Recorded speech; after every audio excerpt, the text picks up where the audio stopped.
नमस्कार। आज हम डिस्कस करेंगे एक बहुत ही आम परेशानी जो हम अपने आसपास बहुत ही ज़्यादा देखते हैं और यह है एलर्जी की बीमारी। हम अक्सर ही अपने आसपास किसी न किसी को ये कहते हुए सुनते हैं कि मुझे इस चीज़ से एलर्जी है, मुझे ये सूट नहीं होता, मुझे डस्ट से एलर्जी है, फूलों से एलर्जी है, मुझे कैट या डॉग से एलर्जी होती है, या मेरे बच्चे जब आउटडोर्स पार्क में जाते हैं तो उन्हें मॉस्किटो बाइट या किसी इंसेक्ट बाइट से एलर्जी हो जाती है।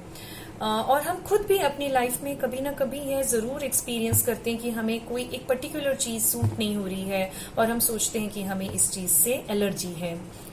तो यह जानना बहुत ज़रूरी है कि एक्चुअल में हमें एलर्जी किस चीज़ से है और एलर्जी का सही इलाज क्या है।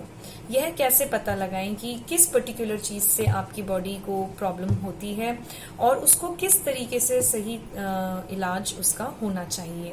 क्योंकि मैक्सिमम लोग हमारे देश में इस बीमारी को बहुत ही कैजुअली लेते हैं। किसी भी तरह की एलर्जी हो उसको सफ़र करते रहते हैं और जब परेशानी बहुत ज़्यादा बढ़ जाती है तब इसकी ट्रीटमेंट के लिए एफर्ट करते हैं। तब भी या तो आयुर्वेदिक नुस्खे अपनाना शुरू कर देते हैं या फिर किसी केमिस्ट शॉप से जाके कोई जनरल सी ऑइंटमेंट्स या मेडिसिन ला के लेना शुरू कर देते हैं। और धीरे धीरे इग्नोर करने की वजह से कई बार समय के साथ इस बीमारी की सीवियरिटी इतनी बढ़ जाती है कि इसके बहुत ही कॉम्प्लिकेटेड रूप सामने आते हैं जो हम सोच भी नहीं पाते। तो इसलिए यह जानना बहुत ज़रूरी है कि एलर्जी क्या है और इसे किस तरह से इसका जो है सही इलाज होना चाहिए। एलर्जी एक्चुअली आपके इम्यून सिस्टम की एक ओवर रिएक्टिवनेस है, एक हाइपर सेंसिटिविटी है जो कि एक किसी पर्टिकुलर प्रोटीन पार्टिकल के लिए ही होती है। मोस्टली प्रोटीन पार्टिकल्स ही होते हैं और ये जब भी आप उस पर्टिकुलर प्रोटीन पार्टिकल के कांटेक्ट में आएंगे आपकी बॉडी उसको ओवर रिएक्ट करेगी और आप उसके सिम्टम्स सफ़र करते हैं। यह कई बार फर्स्ट एक्सपोजर या कांटेक्ट से नहीं होता है, मोस्टली उस पार्टिकल के रिपीटेड कांटेक्ट में आने से होता है। अब यह क्यों होता है, इसके पीछे रीजन होता है आपका जेनेटिक मेकअप। आपके बॉडी का जीन का स्ट्रक्चर कुछ ऐसा है जो उस पर्टिकुलर प्रोटीन के लिए ओवर रिएक्ट करता है। किसी भी और चीज के लिए आपका सिस्टम उस तरह से रिएक्ट नहीं करता है। तो इसका एक बहुत ही स्ट्रॉन्ग जेनेटिक बेसिस है इस बीमारी का और इसीलिए हम ये देखते हैं कि जिन पेरेंट्स को या जिन फैमिलीज में पेरेंट्स या ग्रैंड पेरेंट्स को कोई भी एलर्जीज की प्रॉब्लम रही है उनके बच्चों में भी ये प्रॉब्लम आती है। भले ही वो किसी भी एज में जाकर मैनिफेस्ट हो, किसी भी फॉर्म में हो सकती है, लेकिन एलर्जी की दिक्कत उनके बच्चों में भी देखने को मिलती है क्योंकि इसका एक जेनेटिक एसोसिएशन है। लेकिन एलर्जी डेवलप किसी भी एज पे हो सकती है। यह बच्चों में हो सकती है, बेबीज में बहुत ज़्यादा कॉमन है। ज़्यादातर छोटे बच्चों में स्किन एलर्जी बहुत कॉमन है क्योंकि इनकी स्किन बहुत सेंसिटिव होती है और आगे चल के मेडिकल रिसर्चेस में यह भी देखा गया है कि जिन बेबीज को स्किन एलर्जी ज़्यादा की प्रॉब्लम है उनको आगे चल के जब वो 3-4 साल की उम्र में पहुंचते हैं उन्हें नोज की एलर्जी, फ्रीक्वेंट कोल्ड होना, मौसम चेंज के साथ में सर्दी पकड़ना, हमेशा खांसी बने रहना, कफ, कोल्ड, नेजल एलर्जी और लंग्स की एलर्जी ये बहुत कॉमनली होती है। और जब यही बच्चे आगे एडल्टहुड में जाते हैं तब इन्हें अस्थमा की प्रॉब्लम, दमे की बीमारी भी होने का रिस्क बहुत ज्यादा होता है। तो यह बहुत ज़्यादा ज़रूरी है कि इस एलर्जी की बीमारी का बच्चों में ही डायग्नोसिस हो जाए और उसे सही से टाइमली ट्रीट किया जाए ताकि ये आगे चल के इन बच्चों में जो अस्थमा और एक्जिमा जैसे कॉम्प्लिकेशंस हो सकते हैं हम उसको बचा सकते हैं। तो यह इसलिए बहुत ज़रूरी है। एलर्जी के जो सिम्टम्स होते हैं ये किसी भी फॉर्म में आ सकते हैं बॉडी में। कईयों को सिर्फ स्किन ड्राइनेस या स्किन में सिर्फ इचिंग होती है, तो यह भी एक एलर्जी। जरूरी नहीं है कि बड़े बड़े दाने हो, रैशेज हो, लेकिन सिर्फ एक ड्राई स्किन होना, सिर्फ एक इची स्किन होना भी एक एलर्जी की ही निशानी है। नोज की एलर्जी होती है जिसमें बहुत ज्यादा नाक बहना, बहुत ज्यादा छींके आना, सिर्फ कई बार छींके आना ही लगातार एक एलर्जी की निशानी है। कफ होना, खांसी होना, ब्रीदिंग प्रॉब्लम जैसे कि अस्थमा में होता है, या जब आप किसी फूड पार्टिकल से अगर आपको एलर्जी है जिसमें कि दूध, गेहूं और एग, पीनट्स, ड्राई फ्रूट्स किसी भी तरह के हो सकते हैं, फिश, इन सब से तो बहुत नोन है, एलर्जी काफी कॉमन है, कई लोगों में देखी गई है। तो किसी भी इन सब फूड पार्टिकल्स को लेने से भी जो एलर्जी के लक्षण हैं वो ज्यादातर डायरिया के फॉर्म में या कॉन्स्टिपेशन के फॉर्म में इस तरह से आते हैं। तो लक्षण कई तरह से हो सकते हैं और हर इंडिविजुअल में अलग अलग फॉर्म में आते हैं, और किसी भी एज में आपको एलर्जी स्टार्ट हो सकती है।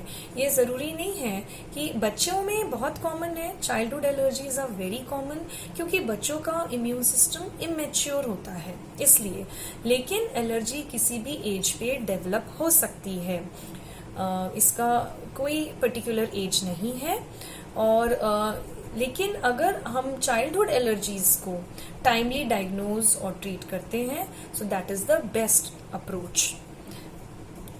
एलर्जीज के जो सिम्टम्स होते हैं ये माइल्ड हो सकते हैं, जिसमें कि बहुत ही हल्के फुल्के लक्षण आते हैं जो आप बियर कर लेते हैं easily and you don't take any medicine for it, या कई बार इतने ज्यादा सीवियर भी होते हैं कि आपकी डे टू डे लाइफ को अफेक्ट करते हैं। स्पेशली बच्चों में कई बार बच्चे अपनी प्रॉब्लम्स उतना एक्सप्रेस नहीं कर पाते, और उनके जो एलर्जी के सिम्टम्स होते हैं, जो एलर्जी के अंदर जो रिएक्शन जो बॉडी में चल रही है वो इतनी ज्यादा होती है कि उनकी ग्रोथ अफेक्ट होने लगती है। और ज्यादातर हमने देखा है ऐसे बच्चों में उनकी कंसंट्रेशन पावर, उनकी मेमोरी पावर, उनकी ग्रास्पिंग पावर, एकेडमिक्स जो स्टडीज में वो बहुत पुअर होते हैं। पेरेंट्स को एक कंप्लेंट होती है कि कहीं फोकस ही नहीं कर पाते हैं, और बहुत ही चिड़चिड़े हो जाते हैं, बिहेवियरल प्रॉब्लम्स शुरू हो जाती हैं। तो ऐसे बच्चों में कई बार जब एग्जामिन करते हैं तो पता चलता है कि उन्हें जो है नोज की एलर्जी है, इंटरनली उनका स्ट्रक्चर अफेक्ट हो रहा है, नोज का स्ट्रक्चर अफेक्ट हो रहा है, टॉन्सिल्स बड़े बड़े हो गए हैं। तो ये सब कहीं ना कहीं शो करता है कि उन्हें एलर्जी है और काफी समय से है, इसलिए इंटरनली स्ट्रक्चर भी उनका चेंज हो गया है। तो बच्चों में इसलिए पेरेंट्स को बहुत ज्यादा अलर्ट रहने की का ध्यान देना चाहिए, क्योंकि अगर बच्चों में एलर्जी बहुत समय तक अनडिटेक्टेड और अनट्रीटेड रह जाए तो उसके काफी कॉम्प्लिकेशंस होते हैं, और उनकी इससे फिजिकल ग्रोथ अफेक्ट होती है, उनकी मेंटल ग्रोथ अफेक्ट होती है, इवन साइकोलॉजिकल ग्रोथ अफेक्ट होती है। बच्चा बहुत ही ज्यादा अपसेट हो जाता है क्योंकि उसके स्कूल बहुत ज्यादा मिस होते हैं, वो पढ़ाई में, अपने फ्रेंड्स के साथ इंटरेक्ट करने में, सभी चीजों में कंफर्टेबल नहीं हो पाता है, और इस वजह से काफी उसका सेल्फ एस्टीम और कॉन्फिडेंस काफी डाउन हो जाता है। तो इसलिए इसका जो है टाइमली डिटेक्ट करना, और जैसे ही पेरेंट्स को डाउट होता है कि उनका बच्चा किसी भी इस तरह की सिम्टम से सफर कर रहा है, they should go to their pediatrician and they should go for the necessary investigations and workup.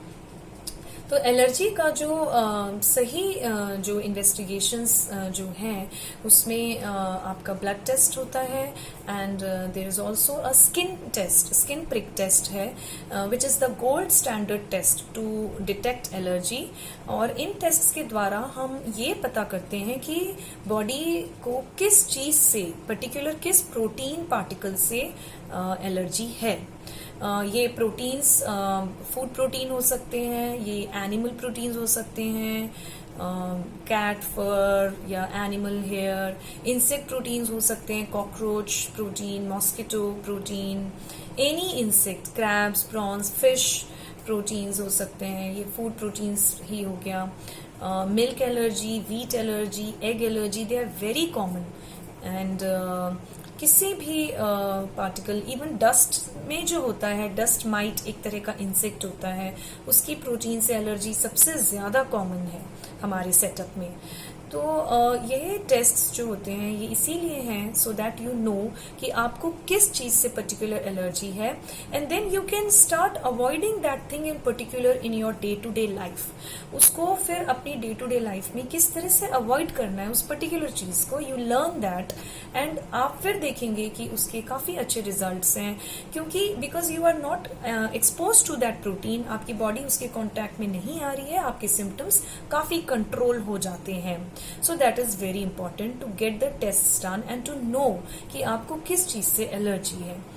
फिर उसके अकॉर्डिंग देन आप रिजल्ट्स के according you can take the specific treatment, जो भी इसका रिक्वायर्ड ट्रीटमेंट है आप वो ले सकते हैं।